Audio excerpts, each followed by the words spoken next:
അപ്പോൾ ഇന്നലെ പറഞ്ഞ പോലെ തന്നെ ഇൻറ്റേർണൽ കോഴ്സസും എക്സ്റ്റേർണൽ കോഴ്സസും ഓഫ് എ ബിസിനസ് സൈക്കിളാണ് ഇന്ന് ഡിസ്കസ് ചെയ്യാൻ പോണത്. സോ എന്താണ് internal courses of business cycle? Business cycle എന്ന് പറഞ്ഞാൽ തന്നെ നമുക്കറിയാം അല്ലേ, ഒരു രാജ്യത്തുള്ള പ്രൊഡക്ഷൻ്റെ പെർഫോമൻസ് എന്ന് പറയുന്നത് അത്രയ്ക്കും അടിപൊളിയാണെങ്കിൽ നമ്മൾ പറയും പീക്ക് പെർഫോമൻസ് ആണ് ആ എക്കോണമിയിലുള്ളത്.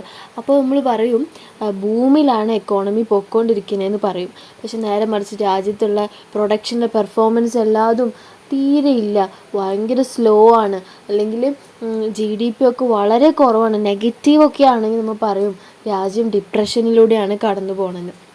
അപ്പോൾ ഇതിൻ്റെയൊക്കെ കാരണം എന്താണ് കാരണം? ഈ ബിസിനസ് സൈക്കിൾ വരാനുള്ള കാരണം എന്താണ്? അതാണ് കോഴ്സസ് ഓഫ് ബിസിനസ് സൈക്കിൾ.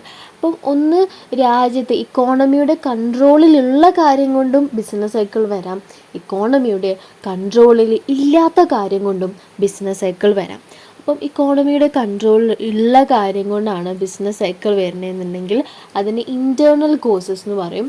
ഇക്കോണമിയുടെ കൺട്രോളിൽ ഇല്ലാത്ത കാര്യങ്ങൾ കൊണ്ടാണ് ബിസിനസ് സൈക്കിൾ വരുന്നതെന്നുണ്ടെങ്കിൽ അതിനെ എക്സ്റ്റേർണൽ കോഴ്സ് എന്ന് പറയും. എക്സാമ്പിൾ വാറൊക്കെ എക്കോണമിയുടെ കൺട്രോളിലല്ലാതെ തന്നെക്ക് വരുന്നതാണ്. ഓക്കെ, അപ്പം ഈ ഇൻറ്റേർണൽ കോഴ്സിനെ എൻഡോജീനിയസ് എന്ന് നമ്മൾ പറയും ഇല്ലേ? ഇന്നലെ പഠിച്ച പോലെ എൻഡോജീനിയസ് ഫാക്ടേഴ്സ്, ഘടകങ്ങൾ എന്ന് പറയും, അല്ലാന്നുണ്ടെങ്കിൽ ഇൻഡ്യൂസ്ഡ് വാരിയബിൾ എന്നും നമ്മൾ പറയും. ഓക്കെ, അപ്പോൾ ഫ്ലക്ച്വേഷൻസ് ഫസ്റ്റത്തെ പോയിൻ്റാണ്. 6 പോയിൻറ്റ്സാണ് നമുക്ക് പഠിക്കാനുള്ളത്. അതിൽ ഫസ്റ്റത്തെ പോയിൻ്റാണ് ഫ്ലക്ച്വേഷൻസ് ഇൻ ഇഫക്റ്റീവ് ഡിമാൻഡ്. അതായത് രാജ്യത്ത് ഇഫക്റ്റീവ് ഡിമാൻഡ്, അഗ്രിഗേറ്റ് ഇഫക്റ്റീവ് ഡിമാൻഡിൽ വരുന്ന മാറ്റം കൊണ്ടാണ് ഈ ബിസിനസ് സൈക്കിൾ വരുന്നതെന്നാണ് പറയുന്നത്. അപ്പം ഇൻറ്റേർണൽ കോഴ്സസിൽ ഏറ്റവും ഇമ്പോർട്ടൻ്റ് ആയിട്ട് ഈ ഫ്ലക്ച്വേഷൻസ് ഇൻ ഇഫക്റ്റീവ് ഡിമാൻഡിനെ ഇത് ഇഫക്റ്റീവ് ഡിമാൻഡ് കൊണ്ട് തന്നെയാണ്, ഈ ഇൻറ്റേർണൽ കോഴ്സായിട്ടുള്ള ഇഫക്റ്റീവ് ഡിമാൻഡ് കൊണ്ട് തന്നെയാണ് ബിസിനസ് സൈക്കിൾ വരുന്നതെന്ന് ഉറപ്പിച്ച് പറഞ്ഞൊരു ഇക്കണോമിസ്റ്റ് ഉണ്ട്, കെയ്ൻസ്. നമ്മൾ ഓൾറെഡി പറഞ്ഞ ജോൺ മേനാർഡ് കെയ്ൻസ്. ഞാൻ പറഞ്ഞല്ലോ, കെയ്ൻസിനെ പറ്റി +2 പഠിച്ചിട്ടുണ്ടായിരിക്കും. മാക്രോയിൽ മെയിൻ കാര്യങ്ങൾ കൃത്യമായിട്ട് പറയുന്ന ആളാണ് കെയ്ൻസ്. ഫ്ലക്ച്വേഷൻസ് ഇൻ ഇക്കണോമിക് ആക്ടിവിറ്റിയുടെ കാരണം are due to fluctuations in aggregate effective demand. കാരണം അത്ര ഈ ഇക്കണോമിക് ആക്ടിവിറ്റി എന്ന് പറഞ്ഞാൽ ഈ ബിസിനസ്സിലൊക്കെ ഇങ്ങനെ ഫ്ലക്ച്വേഷൻസ്, അതായത് ബിസിനസ് ഉയരത്തിലേക്ക് പോവുക, ബിസിനസ് താഴ്ചയിലേക്ക് വരിക, അതിൻ്റെ ഒക്കെ ആ ഫ്ലക്ച്വേഷൻ്റെ കാരണം, ഈ സാമ്പത്തിക പ്രവർത്തനങ്ങളിലൊക്കെ വരുന്ന ഈ ഫ്ലക്ച്വേഷൻ്റെ കാരണം ഈ അഗ്രിഗേറ്റ് ആയിട്ടുള്ള ഇഫക്റ്റീവ് ഡിമാൻഡിൽ മാറ്റങ്ങൾ വരുമ്പോഴാണെന്ന് ഉറപ്പിച്ച് പറയുന്നുണ്ട് കെയ്ൻസ്. അപ്പം എന്താണ് ഈ അഗ്രിഗേറ്റ് ഇഫക്റ്റീവ് ഡിമാൻഡ് എന്ന് പറഞ്ഞാൽ? ഒരു ഡിമാൻഡ് എന്ന് പറഞ്ഞാൽ ഒരാളുടെ, അഗ്രിഗേറ്റ് ഇഫക്റ്റീവ് ഡിമാൻഡ് എന്ന് പറഞ്ഞാൽ എല്ലാവരുടെയും ഡിമാൻഡുകളാണ്, രാജ്യത്തുള്ള എല്ലാവരുടെയും ഡിമാൻഡ്. അപ്പം ഇഫക്റ്റീവ് ഡിമാൻഡ് എന്ന് പറഞ്ഞാൽ ഞാൻ പറഞ്ഞു തന്നിരുന്നു, നമുക്ക് വില്ലിങ്നെസ് വേണം, അതുപോലെ തന്നെ ഡിസയർ വേണം, അതുപോലെ തന്നെ നമ്മളുടെ കയ്യിൽ മീൻസും പർച്ചേസിങ് പവർ ഉണ്ടായിരിക്കണം. അതേപോലെ തന്നെ ആ പർച്ചേസിങ് പവർ ഈ ഒരു സംഭവത്തിന് വേണ്ടി, നമ്മൾ ഡിസയർ ചെയ്ത കാര്യം വാങ്ങാൻ വേണ്ടിയിട്ട് ഉപയോഗിക്കാനുള്ള മനസ്സും വേണം, willingness to use those means. അങ്ങനെ ആകുമ്പോഴാണ് അതൊരു ഇഫക്റ്റീവ് ഡിമാൻഡായി മാറുന്നത്. അങ്ങനെ രാജ്യത്തുള്ള എല്ലാവരുടെയും ആ ഒരു willingness to purchase those desired things with the means ഉണ്ടല്ലോ, അതാണ് ഈ ഇഫക്റ്റീവ് ഡിമാൻഡ്. അപ്പം അങ്ങനെ രാജ്യത്തുള്ള എല്ലാവരുടെയും ഈ അഗ്രിഗേറ്റ് ഇഫക്റ്റീവ് ഡിമാൻഡ്. അപ്പം ഈ അഗ്രിഗേറ്റ് ഇഫക്റ്റീവ് ഡിമാൻഡിൽ വരുന്ന ഫ്ലക്ച്വേഷൻസ് കാരണം കൊണ്ട് തന്നെയാണ് ഈ ബിസിനസ് സൈക്കിളിൽ ഈ അഗ്രിഗേറ്റ് ആയിട്ടുള്ള ഈ എക്കണോമിക് ആക്ടിവിറ്റീസിൽ പ്രശ്നങ്ങൾ വരുന്നത്, ഈ എക്കണോമിക് ആക്ടിവിറ്റീസിൽ ഫ്ലക്ച്വേഷൻ വരുന്നത്. അങ്ങനെ എക്കണോമിക് ആക്ടിവിറ്റീസിൽ ഫ്ലക്ച്വേഷൻ വരുന്നതിൻ്റെ പേരാണ് അല്ലേ ബിസിനസ് സൈക്കിളിന്.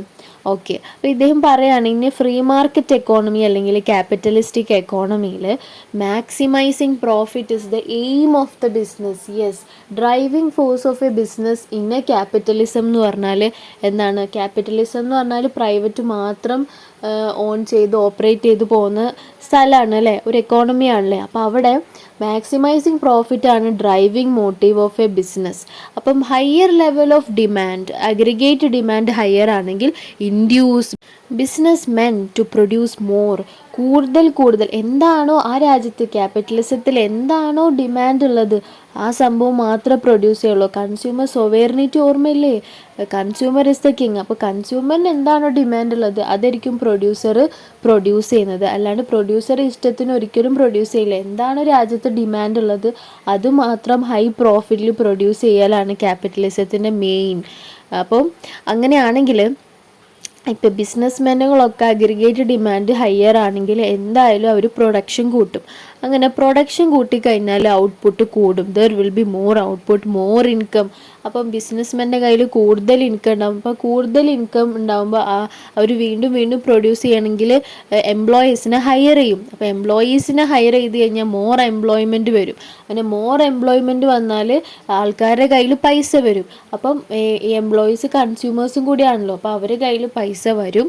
അങ്ങനെ രാജ്യത്ത് മൊത്തമുള്ള അഗ്രിഗേറ്റ് ഡിമാൻഡ് അങ്ങോട്ട് കൂടും. അപ്പോൾ അഗ്രിഗേറ്റ് ഡിമാൻഡ് അഗ്രിഗേറ്റ് സപ്ലൈനേക്കാളും കൂടും. So it will cause inflation എന്ന് പറഞ്ഞാൽ ആൾക്കാരുടെ കയ്യിൽ എല്ലാവരുടെ കയ്യിലും പൈസ ഉണ്ടെങ്കിൽ ഈ പ്രൊഡക്ട്സിനൊക്കെ പ്രൈസ് കൂട്ടാൻ തുടങ്ങും. പ്രൊഡക്ട്സുകൾക്ക് എല്ലാത്തിനും പ്രൈസ് കൂടുന്ന ഒരവസ്ഥയാണ് ഇൻഫ്ലേഷൻ എന്ന് പറഞ്ഞാൽ. എല്ലാവരുടെ കയ്യിലും പൈസ ഉണ്ടല്ലോ, അപ്പം എല്ലായിടത്തും ഡിമാൻഡ് ഉണ്ട്. എപ്പോഴാണോ ഡിമാൻഡ് ഉള്ളത് അപ്പോൾ നമ്മൾ എന്ത് ചെയ്യും, അതിൻ്റെ പ്രൈസ് കൂട്ടും. അപ്പം ആ എല്ലാ ഗുഡ്സിനും, രാജ്യത്തുള്ള എല്ലാ ഗുഡ്സിനും പ്രൈസ് കൂടി നിൽക്കുന്ന ഒരു സമയത്തിനെയാണ് ഇൻഫ്ലേഷൻ എന്ന് പറയുന്നത്. അപ്പോൾ അത് ഇൻഫ്ലേഷന് കാരണമാകും. അപ്പോൾ ഇതൊക്കെ ഇവിടെ നിന്ന് സ്റ്റാർട്ട് ചെയ്തത് അഗ്രിഗേറ്റ് ഡിമാൻഡ് കൂടിയപ്പോഴാണ്. അപ്പം കെയ്ൻസ് പറഞ്ഞത് കറക്റ്റാണ്, അഗ്രിഗേറ്റ് ഡിമാൻഡിന് വലിയൊരു ഇൻഫ്ലുവൻസ് വരുത്താനായിട്ട് സാധിക്കുന്നുണ്ട് അല്ലേ. അങ്ങനെ ഇതിൻ്റെ ഓപ്പോസിറ്റാണ് നടന്നിരുന്നെങ്കിൽ ഒന്ന് ആലോചിച്ച് നോക്കി, അഗ്രിഗേറ്റ് ഡിമാൻഡ് ഭയങ്കര കുറവാണ്. അപ്പം ഡിമാൻഡ് ഇല്ലെങ്കിൽ പിന്നെ ആ സംഭവം ബിസിനസ്മെൻ പ്രൊഡ്യൂസ് ചെയ്യില്ല ഒരു ക്യാപിറ്റലിസത്തിൽ. അപ്പോൾ ക്യാപിറ്റലിസ്റ്റ് എക്കോണമിയിൽ പ്രൊഡ്യൂസ് ചെയ്യില്ല, അപ്പോൾ ലെസ്സർ ഔട്ട്പുട്ട് ആയിരിക്കും. അപ്പം ഔട്ട്പുട്ട് ഇല്ലെങ്കിൽ ഇൻകം ഉണ്ടാവില്ല, ഇൻകം ഇല്ലെങ്കിൽ ആരെ ഹയർ ചെയ്യില്ല, എംപ്ലോയ്മെൻറ്റും ഉണ്ടാവില്ല. അങ്ങനെ എംപ്ലോയ്മെൻറ്റും ഇല്ലെങ്കിൽ ആരുടെ കയ്യിലും പൈസ ഉണ്ടാവില്ല, അങ്ങനെ ഡിമാൻഡ് കുറയും. So investors cell stock. അപ്പോൾ അവിടെ കമ്പനീസ് തന്നെ ഉണ്ടായിരിക്കില്ല, കാരണം ഡിമാൻഡ് ഉള്ള സംഭവങ്ങൾ മാത്രമേ അവർ ഇറക്കുള്ളൂ, അല്ലാത്ത കമ്പനീസ് ഒന്നും ചെയ്യില്ല. അപ്പോൾ ഇൻവെസ്റ്റേഴ്സ് എന്ത് ചെയ്യില്ല, ഇൻവെസ്റ്റേഴ്സ് ഓരോ കമ്പനികളുടെ സ്റ്റോക്കുകളും സെൽ ഔട്ട് ചെയ്ത് കളയും. എന്നിട്ട് സേഫ് ഹെവൻ ആയിട്ടുള്ള ഇൻവെസ്റ്റ്മെൻറ്റിലേക്കൊക്കെ അവർ ഇൻവെസ്റ്റ്മെൻറ്റ് ഇറക്കും.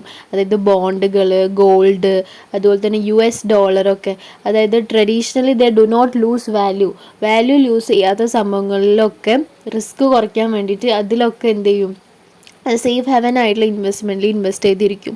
കമ്പനീസ് ആണെങ്കിലോ, കമ്പനീസിലത്തെ വർക്കേഴ്സും കൺസ്യൂമേഴ്സ് ആണല്ലോ, അപ്പോൾ അവരെന്ത് ചെയ്യും, ലൂസ് ദെയർ ജോബ്സ്. അവരുടെ കമ്പനീസ് ഇല്ലെങ്കിൽ വർക്കേഴ്സ് ഇല്ലെങ്കിൽ കൺസ്യൂമേഴ്സ് ഇല്ലെങ്കിൽ അവരുടെ ജോബൊക്കെ പോയി കഴിഞ്ഞാൽ stop buying anything but necessities മാത്രം വാങ്ങും. പിന്നെ അങ്ങനെ അത്യാവശ്യത്തിനുള്ള സംഭവങ്ങൾ മാത്രം വാങ്ങിയിട്ട് ജീവിക്കും, ചിലവ് ചുരുക്കി ജീവിക്കും. This lead to a depression.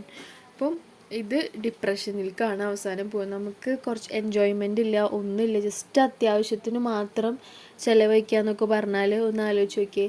അപ്പോൾ ആണ് രാജ്യം മുഴുവനും, എക്കോണമി മുഴുവനും ഡിപ്രഷനിലേക്ക് പോകുക. അപ്പോൾ ഇതൊക്കെ എവിടെ നിന്നാണ് നമ്മൾ സ്റ്റാർട്ട് ചെയ്തത്, അഗ്രിഗേറ്റ് ഡിമാൻഡ് കുറഞ്ഞു, അങ്ങനെ ഔട്ട്പുട്ട് കുറഞ്ഞു. അഗ്രിഗേറ്റ് ഡിമാൻഡ് കുറഞ്ഞ ഒരു പ്രൊഡക്റ്റും രാജ്യത്ത് ഉൽപ്പാദിക്കപ്പെടില്ല. അങ്ങനെ ഔട്ട്പുട്ട് കുറഞ്ഞ ഇൻകം കുറഞ്ഞു, എംപ്ലോയ്മെൻറ്റ് കുറഞ്ഞു. അപ്പോൾ അങ്ങനെയല്ലേ പറഞ്ഞത്. അപ്പോൾ അഗ്രിഗേറ്റ് ഡിമാൻഡ് കാരണമാണ് ഈ ബിസിനസ് സൈക്കിൾ വരുന്നതെന്ന് കെയ്ൻസ് പറഞ്ഞത് കറക്റ്റാണ് അല്ലേ. ഈ എക്സ്പോർട്ടിലും ഇമ്പോർട്ടും തമ്മിലുള്ള ഡിഫറൻസ് ഉണ്ടല്ലോ, E-M, എക്സ്പോർട്ടും ഇമ്പോർട്ടും തമ്മിൽ നമ്മളെ രാജ്യത്തുള്ള ഗുഡ്സ് മറ്റുള്ള രാജ്യങ്ങളിൽ ഡിമാൻഡ് ചെയ്യുന്നതും അതുപോലെ തന്നെ അവരുടെ രാജ്യത്തുള്ള ഗുഡ്സ് നമ്മൾ ഡിമാൻഡ് ചെയ്യുന്നതും തമ്മിലുള്ള ഒരു ഡിഫറൻസാണ് net foreign demand for goods and services. അതെന്ന് പറഞ്ഞാൽ ഈ അഗ്രിഗേറ്റ് ഡിമാൻഡിൻ്റെ ഒരു കോമ്പോണൻ്റ് ആണ്. ഓക്കെ, അതും ഒരു അഗ്രിഗേറ്റ് ഡിമാൻഡിൻ്റെ കോമ്പോണൻ്റ് ആണ്. അപ്പോൾ അഗ്രിഗേറ്റ് ഡിമാൻഡിൻ്റെ കോമ്പോണൻ്റ് ആണെങ്കിൽ അതും എന്ത് ചെയ്യും, ഈ ബിസിനസ് സൈക്കിളിനെ ഇൻഫ്ലുവൻസ് ചെയ്യും അല്ലേ. അപ്പം വേരിയേഷൻസ് ഇൻ ഈ എക്സ്പോർട്ടും ഇമ്പോർട്ടിലും എന്തെങ്കിലും വേരിയേഷൻസ് സംഭവിച്ചു കഴിഞ്ഞാൽ ക്യാൻ ലീഡ് ടു ബിസിനസ് ഫ്ലക്ച്വേഷൻസും കൂടി പറയുന്നുണ്ട്. അപ്പം ഈ ഇൻക്രീസ് ഇൻ ഈ അഗ്രിഗേറ്റ് ഇഫക്റ്റീവ് ഡിമാൻഡ് കോസ് ചെയ്യുക എക്സ്പാൻഷൻ അല്ലെങ്കിൽ ബൂമാണ്. നേരത്തെ പറഞ്ഞ പോലെ ഔട്ട്പുട്ട് കൂടും, എംപ്ലോയ്മെൻറ്റ് കൂടും, ഇൻകം കൂടും, അങ്ങനെ പോയിട്ട് ഇൻഫ്ലേഷൻ ആകുമ്പോൾ എക്സ്പാൻഷൻ ബൂം. എല്ലാ സംഭവങ്ങൾക്കും പ്രൈസ് കൂടുതലാണ്, അതുപോലെ തന്നെ ആൾക്കാരുടെ കയ്യിലും പൈസ ഉണ്ട്, അപ്പോൾ കുഴപ്പമില്ല. അപ്പോൾ എക്സ്പാൻഷൻ ബൂമാണ്, അഗ്രിഗേറ്റ് ഇഫക്റ്റീവ് ഡിമാൻഡ് കൂടുതൽ കൂടുതലാണെങ്കിൽ, അഗ്രിഗേറ്റ് ഇഫക്റ്റീവ് ഡിമാൻഡ് കുറവാണെങ്കിൽ എന്ത് കണ്ടീഷനാണ് വരുത്തുക? Causes A condition of recession അല്ലെങ്കിൽ ഡിപ്രഷൻ എന്ന് പറഞ്ഞ കണ്ടീഷനാണ് വരുത്തുക. ഓക്കെ, ഡിപ്രഷൻ, ആരുടെ കയ്യിലും പൈസ ഇല്ല, നെസസിറ്റീസ് മാത്രം വാങ്ങിക്കും, പ്രൊഡക്ഷൻ ഇല്ല, സ്റ്റോക്കൊക്കെ വിറ്റുപോയി, സ്റ്റോക്ക് മാർക്കറ്റ് ക്രാഷ് ആവുക, അല്ലെങ്കിൽ പ്രൈസ് കുറയുക, അല്ലെങ്കിൽ സ്റ്റോക്കൊക്കെ സെൽ ഔട്ട് ചെയ്തിട്ട് സേഫ് ഹെവൻ ആയിട്ടുള്ള ഇൻവെസ്റ്റ്മെൻറ്റിലേക്ക് ഇൻവെസ്റ്റേഴ്സ് പ്രൈസ് ഇറക്കുക എന്നൊക്കെ പറഞ്ഞതൊരു ഡിപ്രഷനിലേക്ക് പോകുന്ന ഒരു സൈനാണ്. ഓക്കെ,